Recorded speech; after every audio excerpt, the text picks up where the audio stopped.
انا جايه النهارده اتكلم عن صفه قد تبدو ان هي صفه سلبيه، بس في الحقيقه الصفه دي انا بحبها جدا جدا، وبقدر اي حد عنده الصفه دي بشكل معتدل.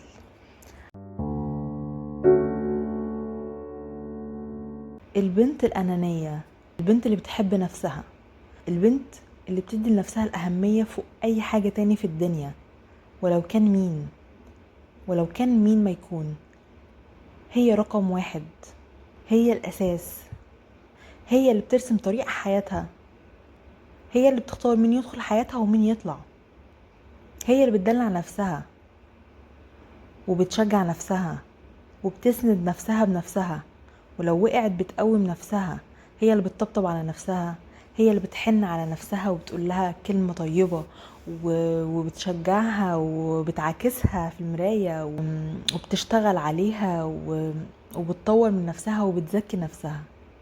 البنت دي يا جماعة، البنت دي مفيش حد يقدر يكسرها. البنت دي قوية جدا لان هي جيشها الوحيد، هي مش معتمدة على اي حاجة خارجية، مش معتمدة على اي حد تاني في الحياة. طبعا مش بقول ان هي مفيش حد في حياتها او ان هي نكرة جميل الناس او ان هي بعيدة عن الناس، لا، ممكن يبقى عندها اصدقاء وعندها حبايب وعندها كل حاجة، بس نفسيا داخليا هي معتمدة على نفسها. هي بتستمد القوة من ربنا ثم من نفسها ومن قوتها الداخلية. انا شخصيا بحب النوع ده جدا من البنات. قد تبدو فعلا من بره ان هي انانيه، يعني من بره ممكن نقول عليها دي انانيه شويه، دي بتحب نفسها، بس في النهايه هي مش خسرانه، هي مش خسرانه، هي الكسبانه، هي اللي حياتها بتمشي زي ما هي عايزه وعلى كيف كيفها. ف يعني شويه انانيه مش هتضر، بالعكس، مش هتضر، بالعكس انا عايزاكي انانيه، انا عايزاكي تكوني انانيه في بعض المواقف وفي معظم المواقف بصراحه. عايزاكي تبدي نفسك على اي حاجه، تبدي نفسك على اي حاجة.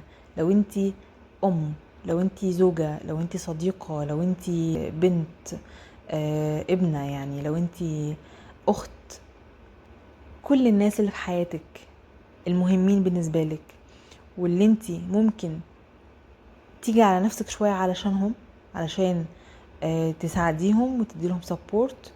انتي لو وقعتي مش هتعرفي تساعديهم تاني. انتي لو جيتي على نفسك وجيتي على صحتك وجسمك تعب وما شالكيش، انتي مش هتعرفي تقومي بواجبات بيتك ولا واجبات ولادك ولا واجبات زوجك. وفي الاخر محدش اصلا هيحس بالتضحيات الرهيبة اللي انتي كنتي بتعمليها. في الاخر لما انتي تأثري هيلوموكي، لان انتي ما قدرتيش نفسك، لان انتي من الاول وصلت لهم رسالة ان انا يا جماعة انا مش مهمة، انا اخر واحدة في الليستة، اعملوا انتوا كل حاجة واتبسطوا وروحوا وتعالوا، انا مش مهم.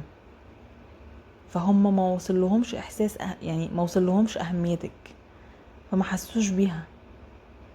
فانتي لو ما اديتيش لنفسك الاهميه محدش غيرك هيديها، يعني محدش غيرك هيديلك الاهميه دي، محدش غيرك هيحس بقيمه نفسك طول ما انتي مش حاسه بيها.